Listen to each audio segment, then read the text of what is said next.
Nothing in this world is what you think it is. Nothing operates the way you think it does. What do you mean? Nothing operates the way you think it does. What do you mean? Government does not work the way you think it does. It's not about people voting for a president. No, it has nothing to do with that. We're talking money.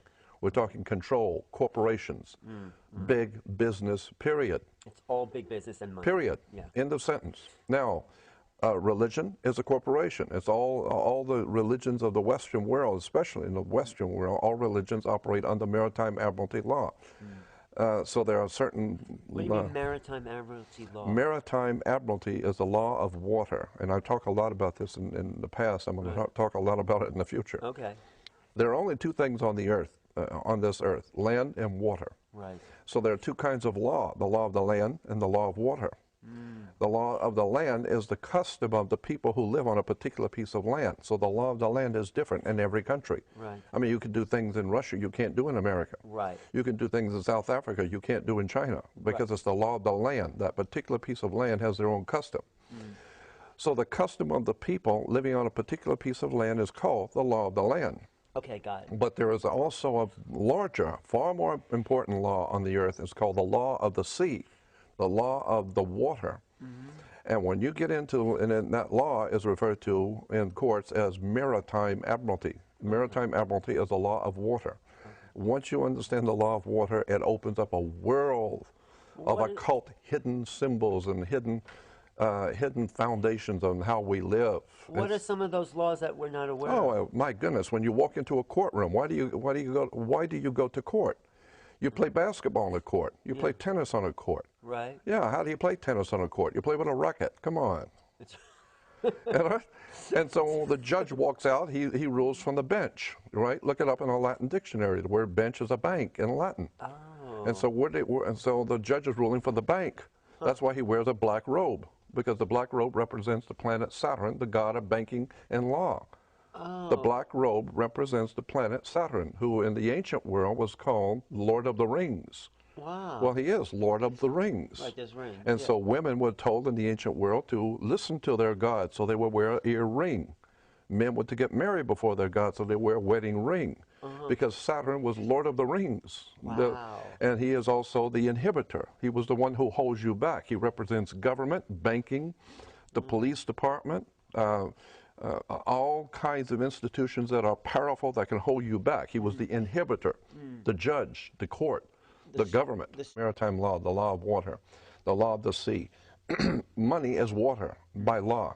So when a ship, this is why all ships are female by law. All ships, rocket ship, sailing ship, airship, it doesn't matter. If it's a ship, it's female. Right. Because the captain always refers to his ship as she. Right. She's a good ship, or she's done this.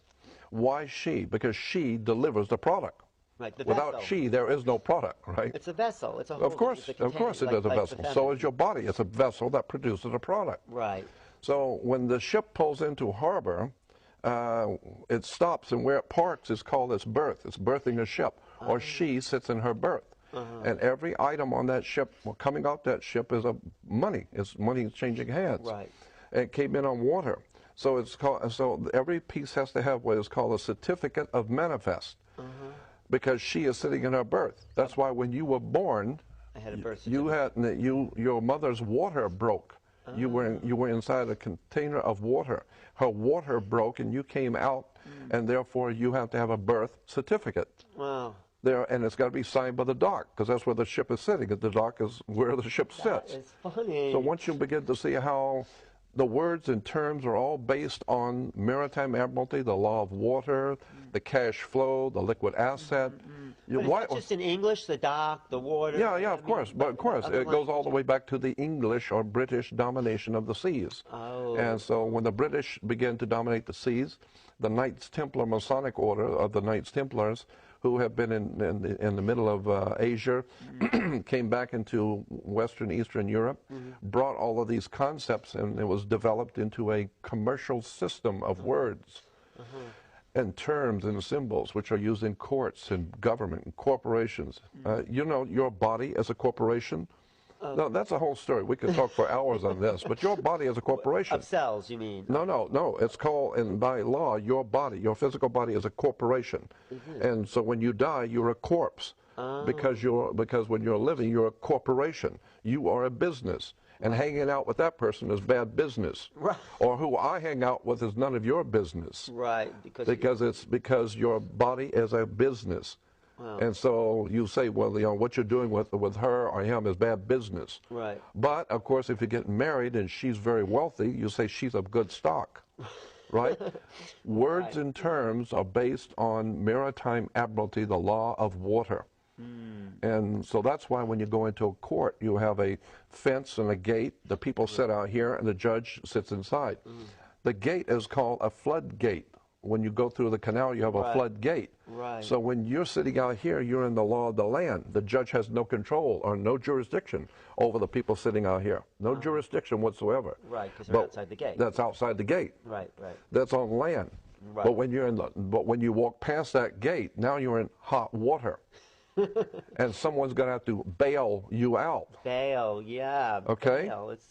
Did you write a book about all these No, maritime I've just been studying it for 48 years. Wow. But it's fascinating because when you understand that the whole subject is so large and it would take hours and I'd have to go back to square one and walk through all the words and terms that are used in law and courts and in commerce for you to understand how pervasive this concept of water is on the earth. Wow. The law of water, maritime admiralty, it's an extraordinary story about how governments rule the world. And unless you understand this, you're never going to figure out what's going on. Look at it. When you walk into a courtroom and they call your name, you get up and you put your hand on the gate and you open the gate. The moment you put your hand on the gate, by international law, you of your own volition have opened yourself up to maritime admiralty law, because you were on the law of the land. As long as you don't touch that gate and go through it, you haven't opened the floodgate. Now, once you open the floodgate,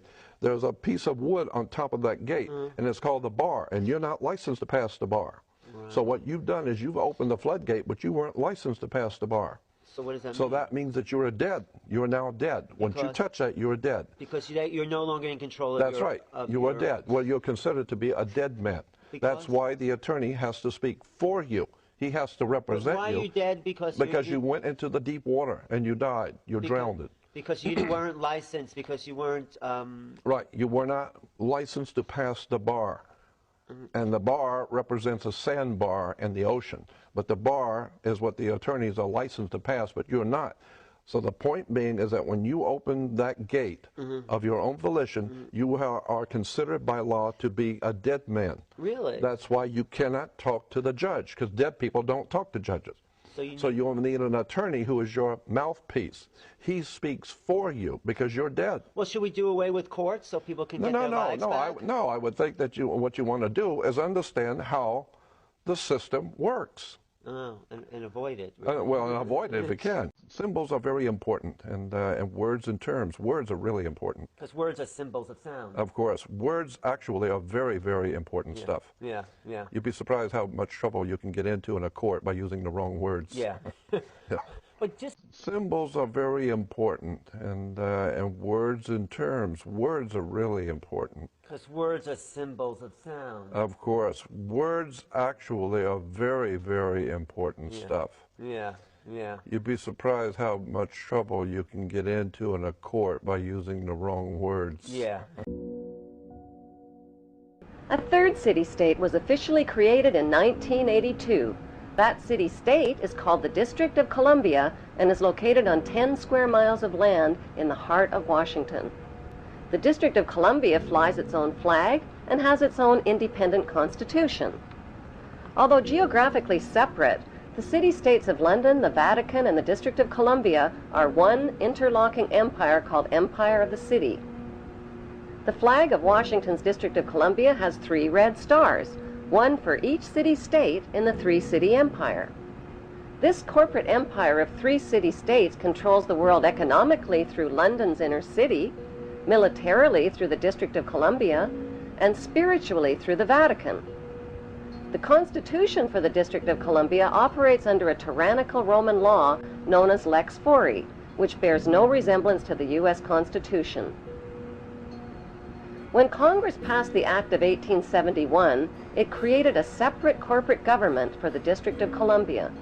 This treasonous act allowed the District of Columbia to operate as a corporation outside the original Constitution of the United States and outside of the best interests of American citizens. Most U.S. citizens believe that the United States is a country and that the President is the most powerful man on earth. The United States is not a country. It is a corporation, and the President is President of the Corporation of the United States. He and his elected officials work for the corporation, not for the American people. Since the United States is a corporation, who owns the corporation of the United States? Like Canada and Australia, whose leaders are prime ministers of the Queen, and whose land is called Crown Land, the United States is just another Crown colony. Crown colonies are controlled by the empire of 3 city-states. At the center of each city-state is a towering, phallic-shaped stone monument called an obelisk that points skyward. In D.C. city-state, the obelisk, known as the Washington Monument, was dedicated to Freemason George Washington by the Freemason Grand Lodge of the District of Columbia. You can see the people are walking around on something that's absolutely remarkable. I mean, look at that. This is Buffalo, New York, 1901. You know, just stunning architecture. And this all has a frequency. You know, we've talked a lot about this with frequency, resonance, fractals, all of these materials, you know, all the copper that was used. Every statue on top of these buildings had copper. Every angel on top of these buildings had copper. You know, and then you start to wonder, well, copper's only 1% of the soil. Where were they getting it all from? So Buffalo, New York, look at that fountain right there, you know, right in the middle. Just, you know, keeping the water intact. And then this is New York, Buffalo, New York, 1901. You know, this was the sustainable buildings that people were, you know, temporarily building. That's what they were telling us. You got right there, there's more water. And see how the society who was building these, because I don't believe that, you know, they were horse and wagon time at that time, but the society who was building this, look at how much they cherished water. I mean, there's so much water and fountains and all of this. And then you go to the next one, which you have a Coliseum in Buffalo, New York.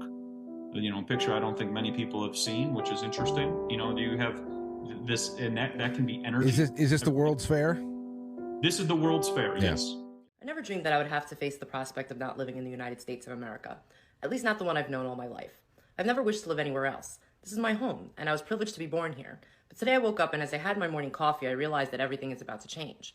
No matter how I vote, no matter what, I say something evil has invaded our nation, and our lives are never going to be the same.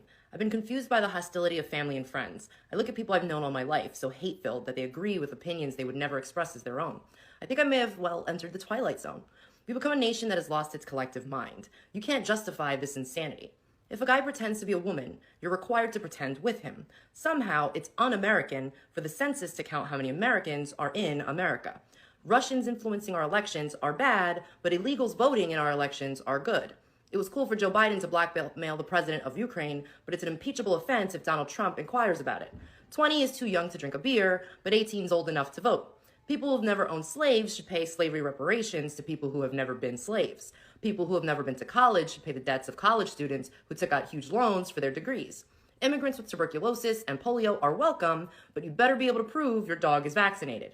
Irish doctors and German engineers who want to immigrate to the U.S. must go through a rigorous vetting process, but any illiterate gangbangers who jump the southern fence are welcome. $5 billion for border security is too expensive, but $1.5 trillion for free healthcare is not. If you cheat to get into college, you go to prison, but if you cheat to get into the country, you go to college for free. People who say there is no such thing as gender are demanding a female president. We see other countries going socialist and collapsing, but it seems like a great plan to us. Some people are held responsible for things that happened before they were born, and other people are not held responsible for what they're doing right now. Criminals are caught and released to hurt more people, but stopping them is bad because it's a violation of their rights. And pointing out all this hypocrisy somehow makes us racist. Nothing makes sense anymore. No values, no morals, and no civility. People are dying of a Chinese virus, but it's racist to refer to it as Chinese even though it began in China. We're clearly living in an upside-down world where right is wrong and wrong is right, where moral is immoral and immoral is moral, where good is evil and evil is good, where killing murderers is wrong but killing unborn babies is A-okay.